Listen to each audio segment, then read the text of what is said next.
নমস্কার, আমি doctor Nabanita Mukherjee, clinical psychologist. আজকে একটি ভিডিও করছি একটি বিষয়ে, সেটা অনেক মানুষই, অনেক পেশেন্টসরা আমাদের কাছে জানতে চান বা অনেক মানুষের অনেক জিজ্ঞাসা থাকে।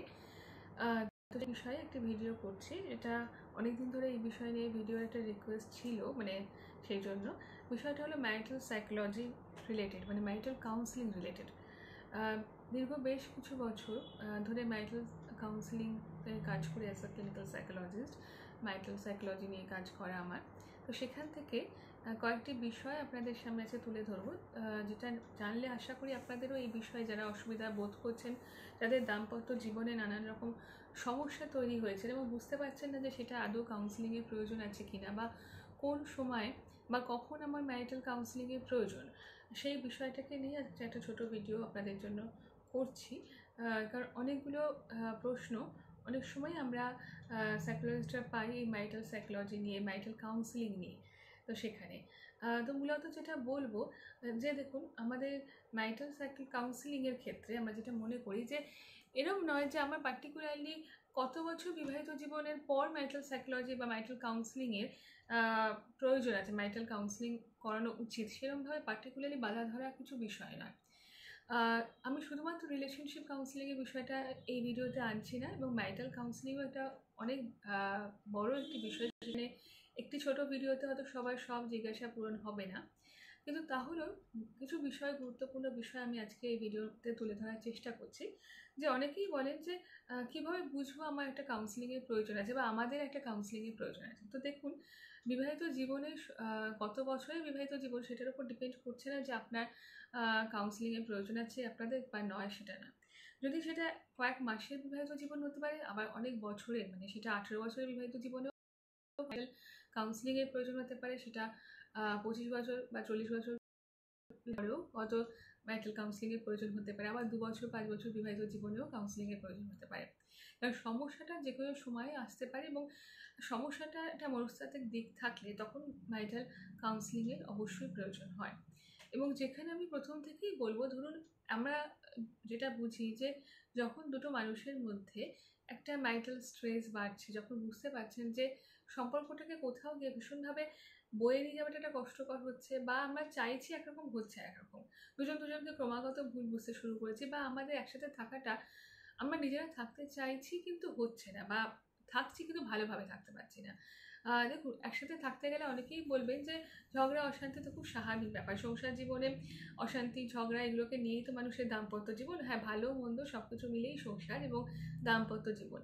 কিন্তু সেই সংসারের মধ্যে যদি আমরা দেখি ক্রমাগত আমি মেন্টাল পিসটা হারিয়ে ফেলছি, দুটো মানুষ আমরা একসাথে আছি ঠিকই, কিন্তু কোথাও এই থাকাটাকে থাকা বলে মনে হচ্ছে না, বা ক্রমাগত মনে হচ্ছে দুজনের একটা মেন্টাল ডিস্টেন্স তৈরি হয়ে গেছে। দেখুন, এক বাড়িতে এক ছাদের তলায় একই ঘরে থাকলেই যে দুটো মানুষ খুব মনের কাছাকাছি থাকে তা তো নয়। তো সেখানে যদি মনে হয় যে না, আমাদের কোথাও গিয়ে মেন্টাল ডিস্টেন্স বাড়ছে, সেটা ডিফারেন্ট ইস্যুস হতে পারে।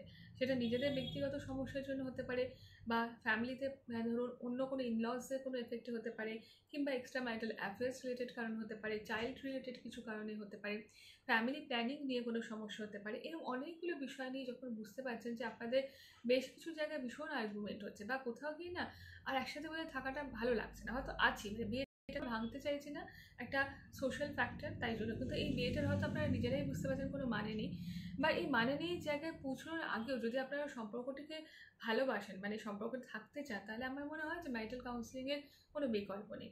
আর এখানে আমি আরেকটা বিষয় বলবো, দেখুন, যখন আপনারা বুঝতে পারছেন দুপক্ষই, হাজব্যান্ড এবং ওয়াইফ, যে কোথাও গিয়ে সম্পর্কটায় হয়তো একটু বদল এসেছে, সেটা খুব নেগেটিভ সাইড দেখেই বদলটা বলছি, যে হয়তো কিছু কিছু জিনিস হয়ে যাচ্ছে, ভালো লাগছে না, না হলেই ভালো হতো, এরকম ধরনের বিষয়গুলো যখন তৈরি হচ্ছে, ভুল বোঝাবুঝি বাড়ছে, সেটাও আমার মনে হয় আমরা কার সাথে শেয়ার করবো। দেখুন, আমি যদি আমার ফ্রেন্ডস, আমাদের বন্ধু বান্ধব, আত্মীয় পরিজন, বা খুব কাছের ক্ষেত্রে যদি ধরে নিই বাবা মা, এরকম ধরনের ক্ষেত্রেও শেয়ার করি, সব কথা তো সবসময় শেয়ার করা যায় না।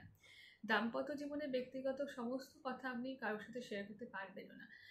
হয়তো শুধু দাম্পত্য জীবন না, জীবনের সব কথাই কাউকে সবসময় শেয়ার করা যায় না। আমরা যেটা শেয়ার করি সেটা হয়তো কিছুটা অর্ধেকটা শেয়ার করি, অর্ধেকটা রয়ে যায় নিজেদের মনে। কারণ আমি যখনই কাউকে শেয়ার করছি তখনই আমার মনের মধ্যে থাকবে যে যদি বলি সে আমাকে কী ভাবছে, আমাদের কী ভাবছে, তো এই জায়গাগুলো থাকে। এবং আমাদের যে সোশ্যাল স্ট্রাকচার সেখানেও সেই ফ্যাক্টরটা, তো সুতরাং সেখান থেকে মনে হয় যে সব কথা তো সত্যি কাউকে শেয়ার করা যায় না, এবং সেখান থেকে নানান দ্বিধা দ্বন্দ্ব। আবার এরকমও দেখা যায় আপনি যাকে বিশ্বাস করে শেয়ার করলেন আপনাদের দাম্পত্য জীবনে অসুবিধার কথা, সেই সব কথাটা আরও 4টে জায়গায় বলে, মানে রাষ্ট্র করে যাকে আমরা বলি, সেরকম করে নিয়ে আপনাদের দাম্পত্য জীবনের সমস্যাটাকে আরও বাড়িয়ে দিল। কিংবা দেখা যায় সেখানে সমস্যাটিকে মানে আরও মানে আপনাদের একে অপরের ক্ষেত্রে সেটি ব্যবহার করা হলো, কিংবা আপনাদের যখন অন্যরকমভাবে আপনাদের এগেনস্টে সে কথাটা নানানভাবে ব্যবহার করছে এবং সেখানে সম্পর্কটি আরও খারাপ হচ্ছে।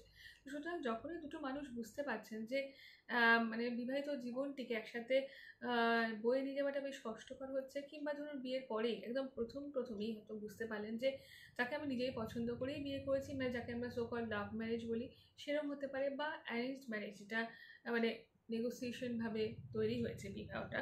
যে কোনো ক্ষেত্রে যদি মনে হয় যে বিয়ের পর থেকে আমি বুঝতে পারছি যে আমরা বুঝতে পারছি সম্পর্কটাকে বয়ে নিয়ে যেতে চাইছি, এগিয়ে নিয়ে যেতে চাইছি, কিন্তু নানান রকমভাবে একটা স্ট্রাগল ফিল করছি, একটা স্ট্রেস ফিল করছি, বা কোথাও গিয়ে আমরা বুঝতে পারছি যে দুজন মানুষ মানে দুজনের পক্ষে আমরা খুবভাবে সুটেবল হচ্ছি না, কিন্তু সম্পর্কটা থেকে আমরা বেরোতেও চাইছি না, সেখানেও ম্যারিটাল কাউন্সিলিংয়ের ভীষণভাবে গুরুত্ব রয়েছে। আর যদি মনে করেন, কারণ ম্যারিটাল সাইকোলজিক্যাল কাউন্সিলিং মানে যে একসাথে ভালোভাবে সুন্দরভাবে সংসারটাকে করা, সেটা তো বটেই, কিন্তু অনেক সময় দেখা যায় যখন আমাদের কাছে আসেন মানুষ, সেখানে অনেক সময় সম্পর্কটা খুব বিচ্ছিন্ন জায়গায় অবস্থান, মানে ম্যারিটাল কাউন্সিলিং মানে এই নয় যে ম্যারিটাল কাউন্সিলাররা বা সাইকোলজিস্টরা আপনাদের সেপারেশনের জন্য রেডি হয়ে আছেন বা রেডি করছেন, তা নয়। মানে সম্পর্কটিকে সুন্দরভাবে এগিয়ে নিয়ে যাওয়ার জন্যই অ্যাকচুয়ালি ম্যারিটাল কাউন্সিলিংয়ের প্রয়োজনীয়তা। কিন্তু এক্ষেত্রে আরেকটি বিষয় গুরুত্বপূর্ণ, অনেকেই যারা ধরুন সেপারেশনের কথা ভাবছেন, কারণ বিবাহিত জীবনে আমরা সাইকোলজিস্টরা চেষ্টা করি সম্পর্কটি যাতে সুন্দরভাবে এগিয়ে যায়, কিন্তু অনেক সময় দেখা গেল সম্পর্কের পরিপ্রেক্ষিতে এমন একটা জায়গা তৈরি হয়েছে যেখানে সম্পর্কটিকে সত্যি এগিয়ে নিয়ে গেলে দুটো মানুষ, দুটো পরিবার কিংবা সন্তানরা কেউই হয়তো ভালো থাকছেন না, সেখানে সেপারেশনটাও কিন্তু খুব ইম্পর্টেন্ট ফ্যাক্টর। কিন্তু বিফোর সেপারেশন সেখানেও কিন্তু একটা কাউন্সিলিংয়ের প্রয়োজন আছে, সেটা সন্তান থাকলে সন্তানকে নিয়ে কাউন্সিলিং, মানে যদি আমরা ম্যারিটাল কাউন্সিলিংয়ের অনেকগুলো দিক আছে, তো আমরা প্রথমটি যেটা ধরে নেব যে সম্পর্কটিকে এগোনোর জন্য, সুন্দরভাবে থাকার জন্যই আমরা কাউন্সিলরের সাহায্য নেব, মানে সাইকোলজিস্টের সাহায্য নেব। কিন্তু যদি সেরকমও হয় যে সম্পর্কটাকে নিয়ে আপনারা ভাবছেন আর এগোতে পারবেন না, তো সেখানেও কিন্তু কাউন্সিলিং করানোটা উচিত, কারণ বিফোর সেপারেশন সেটাও একটা মেন্টাল প্রিপারেশন দরকার। তবে আমরা জেনারেলি চেষ্টা করি যে সম্পর্কটি যাতে সুন্দরভাবে এগিয়ে যায়, কারণ আলটিমেটলি আমরা যখন শুরু করেছিলাম তখন তো ভেঙে ফেলার জন্য শুরু করিনি, শুরু করেছিলাম বিষয়টাকে নিয়ে সুন্দরভাবে এগোনোর জন্য। মাঝখানে ঝড় ঝাপটা সব কিছুই থাকবে, ব্যক্তিগত জীবনে দুটো মানুষ তো এক নয়, আলাদা, আমরা প্রত্যেকেই আলাদা আলাদা মানুষ, সুতরাং দুটো মানুষের মনস্তত্ত্ব আলাদা হবে, সাইকোলজিক্যাল নিডসগুলো আলাদা হবে, ভাবনা চিন্তা সব কিছুতেই অনেকটা পার্থক্য থাকতেই পারে, কিছু কিছু ক্ষেত্রে মিল থাকবে, কিছু ক্ষেত্রে অমিল থাকবে, কিন্তু আসলে কি হয় যে অন্যান্য সম্পর্ক পারিবারিক সম্পর্কগুলো থেকে বেরোনোর জায়গা থাকে না, কিন্তু এই যে ম্যারিটাল রিলেশনশিপ সেখান থেকে যেহেতু একটা বেরোনোর জায়গা থাকে, তো সেই জন্য আমরা অনেক সময় অনেক সাধারণ ঝড়ঝাপটাতেও ভাবি হয়তো আর বয়ে নিয়ে যেতে পারছি না, সেরকম যদি ক্ষেত্র হয় তাহলে সেখানে কিন্তু কোথাও গিয়ে আবার মানে কাউন্সিলিংয়ের মাধ্যমে আমরা ভালো থাকতে শুরু করতে পারি, এবং আমাদের সন্তানরাও সেখান থেকে অনেক বেশি উপকৃত হতে পারে, কারণ বাবা মার ম্যারিটাল রিলেশনশিপ যদি খারাপ হয় তাহলে সেটা কিন্তু কোথাও গিয়ে সন্তানেরকে ভীষণভাবে এফেক্ট করে, এবং একটা শিশুর জীবন কিন্তু নষ্ট হতে পারে, সেটার কথা মাথায় রেখে। এবং যদি সন্তান নাও থাকে, মানে যদি সন্তানের প্ল্যানিংও করছেন, আপনারা ভাবছেন সন্তানকে আনবেন, কিন্তু বুঝতে পারছেন বিবাহিত জীবনটি কোথাও গিয়ে সুখের নয়, তাহলে সেখানে সন্তানকে আসার আগে বা আনার আগে বিবাহিত সম্পর্কটিকে ঠিক করাটা ভীষণ প্রয়োজন। কারণ পৃথিবীতে একটা ছোট মানুষকে আনছেন, মানে একটা শিশুকে আনছেন, তো সেখানে নিজেদের সম্পর্কটা যদি ভালো না হয়, বাবা মা যদি আনন্দে না থাকে, বাচ্চাকে জন্ম দিয়ে তো কোনো লাভ হবে না, কারণ বাচ্চা সবসময় মানে চাইবে যে বাবা মার সম্পর্কটা যাতে ভালো থাকে, তবেই সে সুন্দরভাবে বড় হতে পারে। কারণ বাবা মার ম্যারিটাল রিলেশনশিপে একটা ভীষণ এফেক্ট রয়েছে বাচ্চার জীবনে, বাচ্চার মনস্তাত্ত্বিক গঠনে, সেটা যেন সুন্দরভাবে হয় সেটার জন্য যারা ফ্যামিলি প্ল্যানিং করতে চাইছেন তাদেরও ম্যারিটাল কাউন্সিলিংয়ের ভীষণভাবে প্রয়োজন আছে। এবং আমি মনে করি একজন সাইকোলজিস্ট হিসেবে যে কোনো সমস্যা না থাকলেও ফ্যামিলি প্ল্যানিংয়ের আগে ম্যারিটাল কাউন্সিলিং ভীষণভাবে প্রয়োজন, কারণ হয়তো আমরা ছোটোখাটো সমস্যাগুলোকে সমস্যা বলে ভাবি না, বা বুঝতে পারছি কিন্তু বুঝতে পারি না এটার জন্য কাউন্সিলিং প্রয়োজন আছে কিনা, সুতরাং একটু কথা বলে নিলে তো ভালোই হয় এবং অনেক টেনশনস কমে যায়। এবং যারা ধরুন কোনো রকমভাবে ইনফার্টিলিটিতে ভুগছেন, সেখানে একটা ম্যারিটাল ক্রাইসিস দেখা যায়, দীর্ঘদিন ধরে ইনফার্টিলিটিতে ভুগছেন যেসব দাম্পত্য জীবনে থাকা মানুষরা, তাদের ক্ষেত্রে এটা নিয়ে একটা ভীষণ সমস্যার জায়গা হয় এবং সেখানে বিবাহিত জীবনে একটা এফেক্ট হয় এবং যে মানুষ এই ট্রিটমেন্টের মধ্যে দিয়ে যাচ্ছেন ট্রিটমেন্টগুলো যথেষ্ট পেইনফুল হয়, তার ফলেও একটা মানসিক সমস্যা দেখা যায়। তো সেখান থেকেও আমরা মনে করি যে অবশ্যই যারা ইনফার্টিলিটি রিলেটেড ট্রিটমেন্ট করাচ্ছেন যেসব কাপেলরা, তাদেরও কিন্তু একটা ম্যারিটাল কাউন্সিলিংয়ের ভীষণভাবে প্রয়োজন আছে, ম্যারিটাল কাপল কাউন্সিলিংয়ের ভীষণভাবে প্রয়োজন আছে। এছাড়াও আরেকটি বলবো যে দেখুন, দুজনের দাম্পত্য জীবনের সমস্যার জন্য যেমন ম্যারিটাল কাপল কাউন্সিলিংয়ের প্রয়োজন আছে, ঠিক তেমনভাবেই ম্যারিটাল কাপল কাউন্সিলিং শুরু করার পর অনেক সময় দেখা যায় যে হয়তো হাজব্যান্ড বা ওয়াইফ কারো ব্যক্তিগতভাবে আলাদা করেও কোনো সাইকোলজিক্যাল প্রবলেম তৈরি হয়েছে। সেটা পার্সোনালভাবে কোনো depression, stress, anxiety, anger issue, personality issues, trauma, একটা পার্টিকুলার পার্সোনালি হয়তো হাজব্যান্ড বা ওয়াইফের তৈরি হয়েছে, সেটার জন্য হয়তো টোটালি ম্যারিটাল লাইফটা প্রবলেম করছে। তাহলে সেখানে কাপেল কাউন্সিলিংয়ের সাথে পার্সোনালি যে মানুষটি আলাদা করে সাইকোলজিক্যাল ডিস্ট্রেস থেকে টোটাল ম্যারিটাল বিষয়টাই হ্যাম্পার করছে, তাহলে সেখানে সেই মানুষটি আলাদা করে সেশনসও করা দরকার হয় এবং তার সাথে সাথে বিবাহিত জীবনের জন্য কাউন্সিলিং করা দরকার হয়। এবং এছাড়াও একটা বলবো, কারণ বিবাহ তো আমাদের একটা ইনস্টিটিউশন, মানে বিয়ে তো শুধুমাত্র মানে দুটো মানুষের সম্পর্ক আমাদের দেশে নয়। তো সেখানে প্রয়োজন হলে ফ্যামিলি কাউন্সিলিংয়ের প্রয়োজন হতে পারে এবং তার সাথে সন্তানের কাউন্সিলিংয়ের প্রয়োজন হতে পারে, বা অনেক সময় দেখেছি সন্তান স্পেশাল চাইল্ড হলেও বাবা মার ম্যারিটাল লাইফে সমস্যা তৈরি হয়। অনেকগুলো অ্যাসপেক্ট থাকে ম্যারিটাল কাউন্সিলিংয়ে। তো আমাদের মনে হয় যে যেখানে আপনারা বুঝতে পারবেন যে বিবাহিত জীবনে যেরকমভাবে আপনারা চাইছেন সে ব্যাপারে সেভাবে এগোচ্ছে না, সেটাকে সহ্য করবে না, ও আচ্ছা ঠিক হয়ে যাবে কিছুদিন দেখলেন, তো তারপর যদি দেখেন ব্যাপারটা ঠিক তো হচ্ছে না, উল্টে খারাপের দিকে যাচ্ছে বা হয়ে আছে, বিষয়টা থেকে আর ভালো লাগার মতো কিছু নেই, জাস্ট থাকার জন্য থাকছি, তাহলে চেষ্টা করি না ভালো থাকতে। আমরা যখন বেরিয়ে যেতে চাইছি না ঠিক এভাবেই চলুক বাকিটা জীবন, সেটা ভেবে নিজেদের কষ্ট দিয়ে কী লাভ। যখন থাকবো তখন ভালোভাবে থাকবো। এবং ম্যারিটাল কাউন্সিলিংটা শুরু করলে আপনারা বুঝতে পারবেন, যারা অনেক সময় ভাবেন যে দেখুন ম্যারিটাল কাউন্সিলিং প্রয়োজন মানে একদম ডিভোর্সের পর্যায়ে পৌঁছে গেছি, সাংঘাতিক বাজে সম্পর্ক, একদম থাকা যাচ্ছে না, সেই পর্যায়ে পৌঁছে গিয়ে কাউন্সিলিং করানোর থেকে আর একটু আগে থেকে শুরু করে দেখবেন আপনাদের এই যে কষ্টটা পেয়ে গেলেন সেই কষ্ট থেকে আপনারা নিজেদের মুক্ত রাখতে পারছেন। সম্পর্কটা প্রচণ্ড খারাপ, একদম তলানিতে গিয়ে থেকে যে একসাথে ভাবছি যে কোর্টে যাবো না কাউন্সিলরের কাছে আসবো, সেই জায়গাটা না এসে আগে যদি কাউন্সিলিংটা করানো শুরু করি, তাহলে এই কোর্ট পেপারসগুলো অবধি আমাদের যেতে হয় না এবং সেটাই বোধহয় আমাদের সকলের কাছে কাম্য। যদি দেখি দুজনের মধ্যে ভীষণ অ্যাঙ্গার ইস্যু হচ্ছে, অ্যাগ্রেশনস বাড়ছে, অ্যাডিকশনস বাড়ছে, বা দুজন দুজনের সাথে থাকার মতো আর কিছু সম্ভব, মানে দুজন দুজনের সাথে গল্প করার মতো কিছু খুঁজে পাচ্ছে না, সেখানেও মনে হয় কারণ যার সাথে আমি বাকিটা জীবন কাটাবো ভেবেছি সেই মানুষটার সাথে তো একটা মেন্টাল অ্যাটাচমেন্ট ভীষণভাবে দরকার, তা নাহলে শুধু থেকে যাওয়াটা তো একটা মানে কী বলবো অন্যরকম জীবন, সেই জীবনটার জন্য তো একটা জীবন শুরু করা নয়। তো সেখান থেকে আমাদের মনে অশান্তি থাকবে, হয়তো অনেকেই বলেন সামান্য অশান্তি থেকে কাউন্সিলরের কাছে যাব, অশান্তি কতটা সামান্য সেটা যারা দাম্পত্য জীবনে থাকেন তারা বুঝতে পারেন।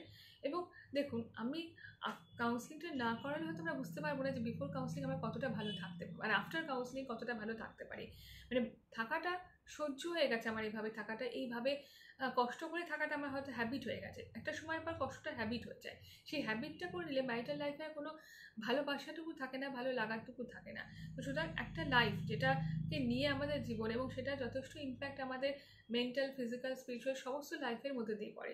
সম্পর্ক যদি ভালো না থাকে, বিবাহিত জীবন যদি ভালো না থাকে, তাহলে আপনার প্রফেশনাল লাইফ হ্যাম্পার করবে, আপনার সোশ্যাল লাইফ হ্যাম্পার করবে, আমরা স্পিরিচুয়াল লাইফ হ্যাম্পার করবো, সমস্ত কিছু। কারণ মানসিক অশান্তি বিবাহ থেকেও যদি তৈরি হয়, সেটা আমাদের কেরিয়ার, আমাদের এভরি সোশ্যাল প্রোডাক্টিভিটি লাইফ এবং তার সাথে সোশ্যাল প্রোডাকশন, আপনার নিজের সমস্ত কিছু এবং সন্তানের প্রতি আপনার টেক কেয়ার সমস্ত কিছুতে এফেক্ট করবে এবং তার সাথে আপনার স্পিরিচুয়াল লাইফকে এফেক্ট করবে। আমাদের যারা সংসার জীবনে রয়েছি আমরা প্রত্যেকের তো সমস্ত জীবন রয়েছে, সমাজ, সংসার, সমস্ত কিছু নিয়ে আমাদের একটা মানুষের জীবন এবং তার সাথে বিবাহ এমনভাবে অঙ্গাঙ্গিভাবে জড়িত, সেই জায়গাটা যদি ভীষণ নড়বড়ে হয়ে যায়, সেখান থেকে আপনি প্রচণ্ড অশান্তি পান, তাহলে আপনি কীভাবে করবেন, কীভাবে আপনি আপনার সোসাইটিতে নিজের কন্ট্রিবিউশন আপনি কীভাবে আপনি স্পিরিচুয়ালি ফোকাস করবেন। মানে প্রত্যেকটা জীবনের সাথে, প্রত্যেকটা লাইফের প্রত্যেকটা পার্টের সাথেই কিন্তু ম্যারিটাল লাইফও ভীষণভাবে ইনক্লুডেড, কোনোটাকে ছেড়ে কোনোটা হয় না। সুতরাং একটা জীবনকে যদি আমি শান্ত না রাখতে পারি, একটা জায়গায় আমার মাইন্ডফুলনেস ঘরে যদি না থাকে, তাহলে সেটা আমি কীভাবে অন্য জায়গায় নিজেকে শান্ত সুন্দর রাখবো। সুতরাং ম্যারিটাল লাইফের ক্ষেত্রে মনে রাখতে হবে যে বিবাহিত জীবনটি স্নিগ্ধ হওয়া, শান্ত হওয়াটা ভীষণভাবে প্রয়োজন, যেখান থেকে আপনি মানে এমন একটা সম্পর্ক আমাদের প্রত্যেকের জীবনে থাকা উচিত যেখান থেকে আমরা আনন্দ পাই, ঠিক আছে, এবং যেখান থেকে আমরা শান্তি খুঁজে পাই। সম্পর্কের মধ্যে যদি শান্তিটুকু না পাই, ভালোবাসাটুকু না পাই, ভালো লাগাটুকু না পাই, এবং ভালোবাসা, ভালো লাগা এই বিষয়গুলো সময়ের সাথে সাথে চেঞ্জ হয়, হ্যাঁ, দাম্পত্য জীবনের 30 বছর কাটানোর পর যে ভালোবাসা, 1 বছরের মধ্যে যে ভালোবাসা, দুটোর মধ্যে ভালোবাসার সময়ের সাথে সাথে পার্থক্য হবে, সম্পর্কের মধ্যে পরিবর্তন আসবে, সেটা স্বাভাবিক। কিন্তু ভালোবাসাটুকুর রেস তো সবসময় থাকবে, ভালো থাকার জায়গাটা যেন থাকে। আমরা একে অপরের সাথে আছি কিন্তু ভীষণ খারাপভাবে আছে বা না থাকার মতো করে আছে, সেই জায়গাটা যদি হয়, সেটা 1 বছরের বিবাহিত জীবনই হোক আর 30 বছরের বিবাহিত জীবন, সেখান থেকে আপনার স্ট্রাগলই তৈরি এবং যেটা আপনার সমস্ত লাইফের অন্য অ্যাসপেক্টগুলোকেও অ্যাফেক্ট করবে। সুতরাং ম্যারিটাল লাইফে থাকলে মনে হয় যে অস্বস্তিগুলো জীবনে তৈরি হয়েছে, যে স্ট্রেস তৈরি হয়েছে, যেখান থেকে আবার ডিপ্রেশন আসছে, অ্যাংজাইটি আসছে বা অন্যান্য আদার্স ইস্যু আসছে, সেই জায়গাগুলোকে একটু যদি আমরা ঠিক করে নিতে পারি, আমাদের মনে হয় আমরা পারিবারিকভাবে অনেক বেশি ভালো থাকবো, ব্যক্তিগতভাবে ভালো থাকবো, পারিবারিক দিক থেকে ভালো থাকবো এবং সেটার জন্য আমাদের শুধুমাত্র পরিবারটা ভালো থাকবে বা আমাদের দাম্পত্য সম্পর্কটুকুই ভালো থাকবে সেটা তা না। এর সাথে ভালো থাকবে আমাদের সামাজিকভাবে আমরা নিজেদের আরও বেশি কন্ট্রিবিউট করতে পারবো, আমাদের সমস্ত জীবনযাপনটা ভালো থাকবে বা আমাদের মাধ্যমে আরও অনেক মানুষকে আমরা ভালো রাখতে পারবো। এই একটা অ্যাসপেক্ট আমার মনে হয় রয়েছে। সুতরাং যারা বিবাহিত জীবনে নানান সমস্যা নিয়ে ভুগছে, আমার মনে হয় যে অন্য কারোর সাথে শেয়ার না করে, বন্ধু বান্ধব বা আত্মীয় পরিজনের সাথে শেয়ার না করে, আপনি যদি একজন সাইকোলজিস্টের সাথে, ম্যারিটাল সাইকোলজি নিয়ে যারা কাজ করেন এরকম সাইকোলজিস্টের সাথে শেয়ার করেন বা বিষয়টিকে, তাহলে আপনাদের এদিক থেকে বিষয়টি অনেক সহজ হয় এবং আপনারা অনেক বেশি ভালো থাকতে পারবেন এবং অনেকটা দেরি করবেন না। মানে সম্পর্কটা অনেকটা তলানিতে চলে গেছে, একবারে সেপারেশনের কথা ভাবছেন কিংবা সেপারেশনের কথা হয়তো ভাবছেন না, কিন্তু বিষয়টা এতটাই লেট হয়ে গেছে যে যেখান থেকে ফিরে আসাটা একটু কষ্টকর হয়ে যায়, সেই কষ্টটা নেবেন কেন? তার আগে যখন নিজেকে ভালো রাখার জন্য যে জায়গাটা করা যায় সেটা যদি আমরা করতে পারি, তাহলে আমরা সবাই ভালো থাকতে পারি। এটুকুই আজকে ভিডিওতে বলবো। পরবর্তীকালে ম্যারিটাল রিলেশনশিপ বিষয় নিয়ে আলাদা আলাদা করে আরও বিষয় নিয়ে ভিডিও তৈরি করার ইচ্ছে রইল, কারণ এই বিষয় নিয়ে অনেক মানুষ আমার কাছ থেকে জানতে চেয়েছেন। যেহেতু দীর্ঘ প্রায় 10-12 বছর ধরে ম্যারিটাল কাউন্সিলিং নিয়ে কাজ করছি, ম্যারিটাল থেরাপি নিয়ে, কাপল থেরাপি নিয়ে কাজ করছি, সেই জন্য। এবং আমাকে যারা ব্যক্তিগতভাবে যেসব কাপলরা দেখাচ্ছেন, অনেক বছর ধরে দেখাচ্ছেন এবং দেখিয়েছেন বা এখনও দেখাচ্ছেন, তাদের প্রত্যেককে আমি বলবো আমার দিক থেকে অনেক অনেক শুভকামনা রইল এবং শুভেচ্ছা রইল এবং ধন্যবাদ যে আপনারা অন্তত বিষয়টির গুরুত্ব বুঝতে পেরেছেন। ম্যারিটাল কাউন্সিলিং মানে এই নয়, কাপল কাউন্সিলিং মানে এই নয় যে আমরা একেবারে পাগল হয়ে গেছি, উন্মাদ হয়ে গেছি বা একেবারে কাউন্সিলিং করাতে যাচ্ছি মানে কাউন্সিলাররা ডিভোর্সের কথাই বলবেন, তা না। কাউন্সিলিংয়ে অনেক অ্যাসপেক্ট থাকে। প্রথম কথা, সুন্দরভাবে সম্পর্কটাকে এগিয়ে নিয়ে যাওয়ার জন্যই কাউন্সিলিং, ম্যারিটাল কাপল কাউন্সিলিং বা কাপল থেরাপি, এবং সেটা নিয়ে আমরা প্রত্যেকেই ভালো থাকতে পারি। সুতরাং আমাদের institution Sriramakrishna institute of Indian culture and therapy, আমাদের ইনস্টিটিউশনে ডিফারেন্ট অ্যাসপেক্টের কাউন্সিলিং করা হয়। কাপল কাউন্সিলিং রয়েছে, চাইল্ড কাউন্সিলিং রয়েছে, adolescence counselling, geriatric counselling, career related counselling, different aspect, infertility related counselling, maternity counselling, এই একটা অ্যাসপেক্ট অফ কাউন্সিলিং আমাদের রয়েছে। এবং আমাদের যে কাউন্সিলিংয়ের যে সেশনসের ফিস আমাদের অন্যান্য প্রাইভেট সংস্থার থেকে কিন্তু আমাদের এখানকার কাউন্সিলিংয়ের ফিস কম, এবং আমরা অনলাইন এবং অফলাইন দুটো মোডেই কিন্তু কাউন্সিলিং করা হয়। সুতরাং আপনারা যদি মনে করেন আপনারা কেউ আমাদের কাছ থেকে অ্যাপয়েন্টমেন্ট নেবেন, আমার কাছ থেকে অ্যাপয়েন্টমেন্ট নেবেন, আপনারা কন্ট্যাক্ট করতে পারেন। আমার অ্যাপয়েন্টমেন্ট বুকিং নাম্বার 8697585990 এবং হোয়াটসঅ্যাপ করবেন ফর অ্যাপয়েন্টমেন্ট, এবং অ্যাপয়েন্টমেন্ট পেতে একটু 10-15 দিন সময় লাগে। অবশ্যই সবাই অ্যাপয়েন্টমেন্ট পাবেন। যারা যারা আমাকে অ্যাপয়েন্টমেন্টের জন্য অলরেডি বুক করেছেন, সেটা কাপল কাউন্সিলিং হতে পারে বা নর্মাল সিঙ্গেল কাউন্সিলিংয়ের জন্য যারা বুকিং করেছে, তাদের প্রত্যেকেই বলবো যে একটু ধৈর্য ধরুন। 2 সপ্তাহের মধ্যেই প্রত্যেককে আমি আমার ডেট দিয়ে দেওয়ার চেষ্টা করি, ঠিক আছে? অনলাইন এবং অফলাইন দুটো মোডেই কাউন্সিলিং হয়। এছাড়াও আমাদের ইনস্টিটিউশনের পক্ষ থেকে ডিফারেন্ট টাইপসের সাইকোলজির উপরে certificate course, diploma course, post graduate diploma, নানান কিছু হয়, সেমিনার্স, ওয়ার্কশপ, অনেক কিছু আমরা অ্যারেঞ্জ করি। সেগুলো আপনারা অনেকেই জানেন। তো সুতরাং সেগুলোতেও আপনারা যুক্ত হতে পারেন। আমাদের ইনস্টিটিউশনে নানান সেবামূলক কাজ, কালচারাল প্রোগ্রাম, সমস্ত কিছু আমরা অর্গানাইজ করে থাকি নানানভাবে, নানান সময়। আমাদের ওয়েবসাইটটি হলো www.srkcounselingpsychotherapy.com, srkcounselingpsychotherapy.com, এটাই হচ্ছে আমাদের ওয়েবসাইট। আপনারা ওয়েবসাইট ভিজিট করতে পারেন এবং আমাদের হোয়াটসঅ্যাপ করতে পারেন ফর অ্যাপয়েন্টমেন্ট বুকিং। এবং যদি আপনাদের সাইকোলজি বা মনস্তত্ত্বের কোনো বিষয় নিয়ে জানার ইচ্ছে থাকে বা নিজেরা বুঝতে পারছেন না যে এটার জন্য আমার কাউন্সিলিং আদৌ প্রয়োজন, এটা কি মানসিক অসুস্থতা না ঠিক হয়ে যাবে, এটা অনেক ডাউট থাকে আমাদের। সেটা নিজেদের সন্তানকে নিয়ে থাকে, সেটা নিজেদের সম্পর্ক নিয়ে থাকে, নিজেকে নিয়ে অনেক সময় থাকে যে আমি বুঝতে পারছি না এটার জন্য আমার আদৌ কাউন্সিলিংয়ের প্রয়োজন আছে কি নেই, বা এটা কি আদৌ আমার সমস্যা কিনা। এই ডাউটও যদি থাকে তাহলে সেখানে আপনারা আমাকে হোয়াটসঅ্যাপ করতে পারেন। মানে এটা আমাদের ইনস্টিটিউশনে হোয়াটসঅ্যাপ আমাকে ফোন করবেন না, হোয়াটসঅ্যাপ করবেন, আমরা সেটার উত্তর দেবো এবং প্রয়োজন হলে কথা বলার টাইম জানিয়ে দেওয়া হবে। এবং যদি মনে হয় না এটা সমস্যা, এটার আপনার ক্লিনিক্যাল ইন্টারভেনশনের দরকার, তখন কাউন্সিলিংয়ের কথা আমরা জানিয়ে দেবো। আদারওয়াইজ যদি সমস্যাটা সেরকম গুরুতর না হয় তাহলে সেখানে আমরা বলে দেবো যে এটার জন্য কাউন্সিলিংয়ের প্রয়োজন নেই। তো আমাদের হোয়াটসঅ্যাপ নাম্বারটা আপনাদের আবার বলছি, 8697585990। এই নাম্বারে হোয়াটসঅ্যাপ করবেন ফর অ্যাপয়েন্টমেন্ট বুকিং এবং any queries related to psychological issues. ঠিক আছে? আপনারা সবাই ভালো থাকুন এবং আমাদের ইনস্টিটিউশনের সাথে যুক্ত সকল ছাত্রছাত্রী যারা আমাদের ইনস্টিটিউশন থেকে বিভিন্ন কোর্স করছেন, পড়াশোনা করছেন আমাদের এখান থেকে, পোস্ট গ্র্যাজুয়েট ডিপ্লোমা এবং বিভিন্ন সার্টিফিকেট কোর্স করছেন আমাদের এখান থেকে, তাদের সবাইকে আমাদের ইনস্টিটিউশনের পক্ষ থেকে অনেক অনেক শুভেচ্ছা, শুভকামনা।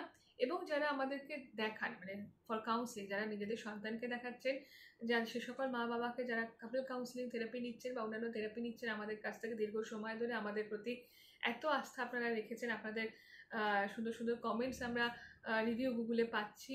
তো আপনাদের ভালোবাসা এবং আপনাদের আমাদের প্রতি বিশ্বাস, সেটা আমাদের কাজ করার অনুপ্রেরণা যোগায়। এবং সব শেষে বলি, ঠাকুরমা স্বামীজির কৃপায় এবং গুরু মহারাজের কৃপায় আমরা এগিয়ে চলেছি। আমাদের institution Sriramakrishna institute of Indian culture and therapy আমাদের ভাবধারাকে নিয়ে আমরা এগিয়ে চলেছি এবং ইন্ডিয়ান কালচারকে থেরাপিউটিক্যালি অ্যাপ্লাই করাটা আমাদের ইনস্টিটিউশনের আরও একটি মুখ্য উদ্দেশ্য। মানে মিউজিক থেরাপি, বিভিন্ন রকম art therapy, dance movement therapy, সকল বিষয় নিয়ে আমরা কাজ করি, আরও কাজ করবো এবং আরও বিভিন্ন ভিডিও দেওয়ার ইচ্ছে আছে। কারণ ভিডিও তৈরি করার ইচ্ছে একটি কারণ, এই ভিডিওগুলো মূলত আমরা অ্যাওয়ারনেস কারণেই করে থাকছি। প্রচুর মানুষের অনেক কোয়ারিজ থাকে সাইকোলজিক্যাল বিভিন্ন বিষয় নিয়ে। অনেক সময় ফেসবুক লাইভও করি, আবার এই ইউটিউবেও লাইভ করা হয়। তো আপনারা একটু ফলো করবেন, যারা এই বিষয়গুলো নিয়ে জানতে চাইছেন তো জানতে পারবেন।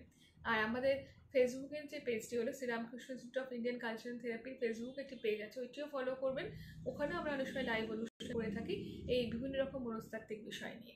তো সবাই আমাদের সঙ্গে থাকবেন, ভালো থাকবেন এবং মনের যত্ন নেবেন। শরীরের যত্নও যেমন নেওয়া প্রয়োজন আছে, ঠিক তেমনভাবে মনের যত্ন নেওয়াটারও খুব প্রয়োজন আছে। কারণ মন ভালো না থাকলে আমাদের শরীরও ভালো থাকে না। সুতরাং মানসিক স্বাস্থ্যের দিকে, নিজেদের সম্পর্কের দিকে, সমস্ত কিছুর দিকে একটু মনের দিক থেকে জোর দিলে আমরা অনেক দিক থেকে ভালো থাকবো। আবারও সবাইকে অনেক অনেক শুভেচ্ছা, ভালোবাসা জানিয়ে আমার আজকের ভিডিওটা শেষ করছি।